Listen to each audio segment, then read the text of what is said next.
Mukunzi uriko uradukurikira kuri radiyo ubutumwa bw'amahoro ndakuramukije. Kuva ku igenekerezo rya 25 Nyakanga umwaka wa 2025 gushitsa ku igenekerezo rya 28 Nyakanga umwaka wa 2025 ubwiriza bwa gahahe ishengero rya Pentecote ry'i Bujumbura ryaratunganije igikorane c'indirimbo n'ubutumwa bwiza.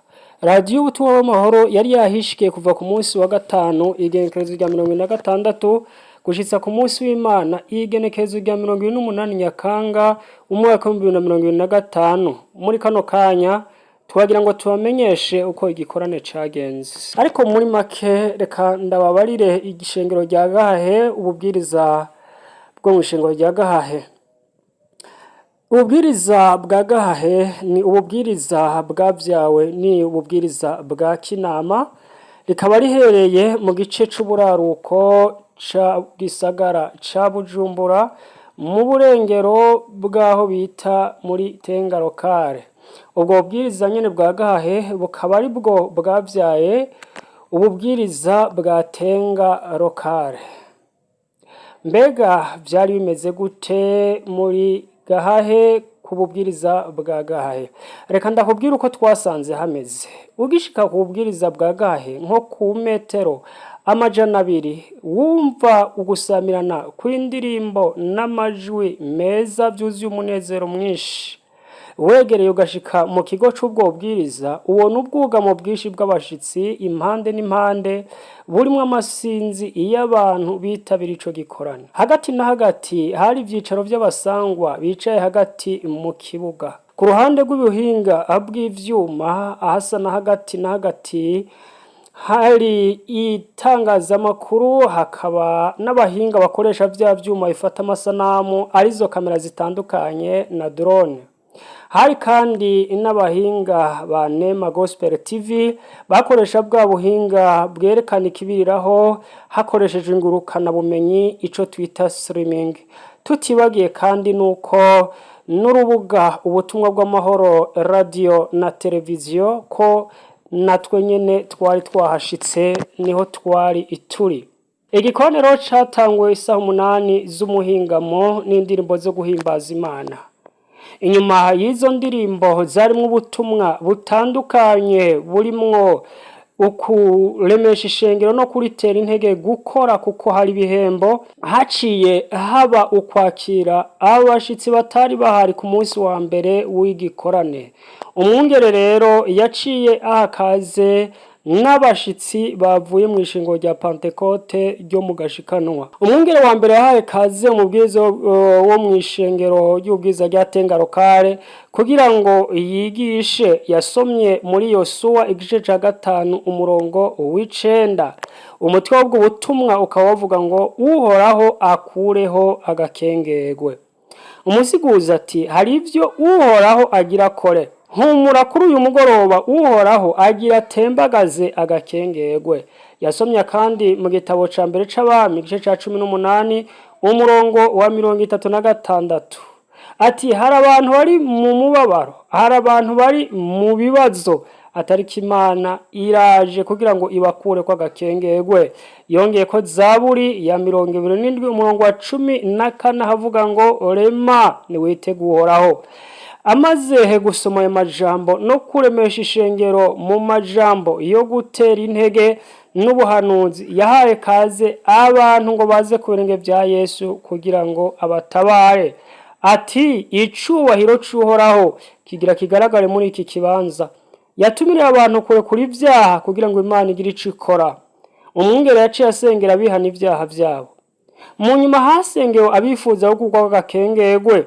Ati hariho ivyo agira kore rira ayanyuma kuko Imana igira igukorere. Hari abuhora hagira yopere, hari abuhora hagira abana. Pasiteri w'ubwiriza bwa Tenga Lokale yaciye abasengera. Baciye barangiza bongera kwiyemeza bw'igikorwa co kugura itongo ry'Imana, no kuvuga ikibanza co kubaka mu ngoro y'Imana c'ishengero rivyagwa n'ubwo bubwiriza bwa gahahe. Ububwiriza bugira kabiri havuye Tenga Lokale. Abantu barakora banezerewe basunitse no gukunda igikorwa c'Imana barakora bimwe bitangaje biboneka, ishengero ritahana akanyamuneza n'umunezero. Mukunzi, ndizera ko ushishikara kugumana natwe, nturambigwe, kugira ngo tukwarire iby'umunsi ugira gatatu. Imana iguhezagire. Umunsi ugira gatatu rero w'igikorane ari wo munsi wa gatandatu. Igikorane catanguwe n'indirimbo z'imigwi y'abaririmbyi bavuye mu bwiriza butandukanye uri mu gisagara ca Bujumbura. Indirimbo nyinshi zikaba zarimwo ubutumwa bwo gutera intege abantu ngo bakore, kuko mwijuru tuzohemberwa ivyo twakoze. Eka mbere amakorali y'abashitsi yavaho yiyemeje ico aterereye ku gikorwa co kugura ikibanza co kubaka ingoro y'Imana igiye kubakwa aha mu bwiriza bwa Gahahe. Abantu bari banezerewe cyane no kumva izo ndirimbo, aho abaririmbyi babona ko baririmba ibintu bibarimwo kandi n'ubushizi bw'amanga. Isaha 9:45 umwungere wa mbere w'ishengero rya Pentecote ry'i Bujumbura, Onesphore Rukwirikanya, yaciye yakira abaririmbyi baje ubwa mbere, abashitsi baje ubwa mbere mu gikorane, baca bakaze korale ya mbere yo mu Gahahe na korale y'abakenyezi ibo ku Ntahangwa. Gahahe iti Imana ifise ijambo. Korale y'abakenyezi nayo iti twarabowe n'amaso ya Yesu, cacete caturega yaragihanaguye. Inyuma y'ayo makorali abiri, uwarongoye yaciye hakaze umwungere w'ishengero rya Pentecote ry'i Bujumbura kugira ngo avuge ubutumwa. Imbere yo kwigisha yabwiye ishengero ryose guhaguruka, aca asaba korali yo mu Gahahe guteramisha ishengero mu guhimbaza Imana. Ishengero ryaciye rihimbaza Imana muri korasi mu buryo budasanzwe. Inyuma y'ivyo, umwungere wa mbere w'ishengero rya Pentecote ry'i Bujumbura yasomye guharura igice ca 33 kuva ku murongo wa 38 n'uwa 39 no kuva ku wa 41 gushika ku murongo wa 49. Yasomye kandi gusubira mu vyagezwe 32 umurongo wa 48 guhisa ku murongo wa 52. Ati Imana yarirahiye ko abayikunda abagorotsi ari bo bazoyegera. Ko warakoze kera, ko waramenyekanye kera, ntibituma Imana ikwemera. Muri iyi minsi benshi bariko barata amasezerano, kandi iyo umuntu ataye amasezerano aba atakaje igitsibo. Bamwe bari mu myidondoramoko, mu macakubiri y'intara, ariko hariho abanyavyaruhebwa bariko barakizwa. Bibiliya iravuga ko ab'imbere bazoba b'inyuma. Umwaka wa 40 ku Bisirayeli wabaye mubi cane. Aho yari kwavuga ku bijanye no kurangiza ko umukozi w'Imana Mose na Aroni ingene batashoboye gushika mu gihugu c'isezerano naho bari barakoreshejwe bikomeye. Gusura mu vyagezwe 34:12. Imbere yuko dutaha, mugiye kubona ivyago bitana abantu benshi bayigarariza. Imana igiye kwiyerekana ko ari Imana itajajura, amageragezo ntazobura kuza, ariko nitwashika mwijuru tuzobona ivyiza vyose. Kandi nuwagukengera nimwahuriyeho ntazogukorora. Muri iyi minsi ya nyuma umuntu wese ahagarare mu mwanya wiwe ntagira umutwara igitsibo. Guma mu mwanya wawe. Akanwa k'abantu benshi karanduye, karavuga n'ibitavugwa. Nta gigwanishwa kingana no guhora, bagutukuhore, ariko hora uri ku mavi, urabe ingene bizosengerana, wumire kuco ufise, ntihagire ugutwara igitsibo. Kandi urugendo rwawe ntururangirize mu nzira utarabona amasezerano yawe. Yaciye hakaze abatunganya ubugingo bwabo, benshi batera intambwe begera igicaniro, batura ivyaha vyabo barasengerwa. Twarangije isaha 11:45 y'umugoroba, ishengero rahaguruka riraririmba haleluya haleluya amen. Mukunzi wa radio ubutumwa bw'amahoro, ndizera ko utararambigwa, untege abiri ndakubarire ivy'umunsi ugira gatatu wacu. Kuri uwo munsi igenekerezo rya 28 kare mu gatondo, korale fanfare iyo mu Kamenge ariyo kandi korale ya misiyoni yafashe urugendo kuva muri Sokarati bavuza inzamba gushaka kibanza c'igikorane ku bwiriza bwa Gahahe. Iyo korale nyene niyo yashishikaye iremesha amajwi y'inzamba bazunguruka ikibuga cariko kiberako igikorane. Isaha 2:30 korale yo mu Gahahe niyo yaciye iteramisha ishengero rirahaguruka rihimbaza Imana mu munezero. Isaha 2:50 korale fanfare yaciye isubira gufata umwanya wo guhimbaza amajwi y'inzamba bazunguruka ikoraniro. isaha 2:55 uwarongoye yaciye akaze amakorale ahimbaza Imana yo mu bwiriza butandukanye bwo ngaha mu gisagara ca Bujumbura.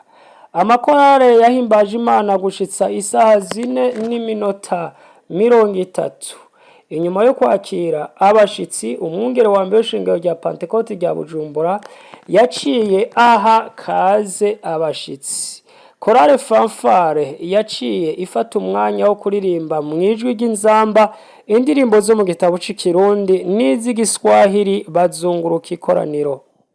Umwungere wa mbere w'ishengero rya Pentecote ry'i Bujumbura yaciye akaze Pastori Izakayo asanzwe ava mu gihugu ca Kongo, yadusomeye mu butumwa bwiza bwanditswe na Yohana igice ca 2 kuva ku murongo wa mbere gushika ku murongo wa 11 na Yohana 4 kuva 46 gushika ku murongo wa 54. Umutwe w'ubutumwa wavuga ngo kwa Yesu biriyo ntutahane manka yawe. Mukore ico Yesu yababariye byose biraba. Ibigeze ku mfiro nta wundi abigira bizima atari Yesu. Nubwo bigira bipfe, nubwo biri ku mfiro, Yesu arabigira bizima. Ati Imana izi imigabane ibiri mw'isi nzima, umusozi w'umugisha n'umusozi w'imivumo.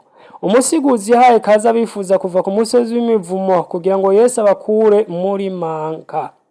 Benshi batiye intambwe bashika imbere acara basengera.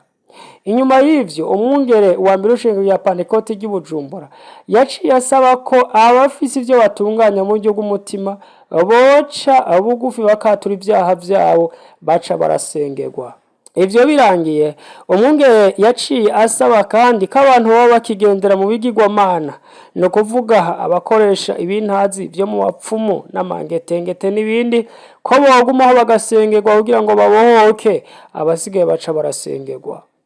Igice ca mbere carangiye isaha 6:30 z'umutaga. Ico ni igice ca mbere duhejeje.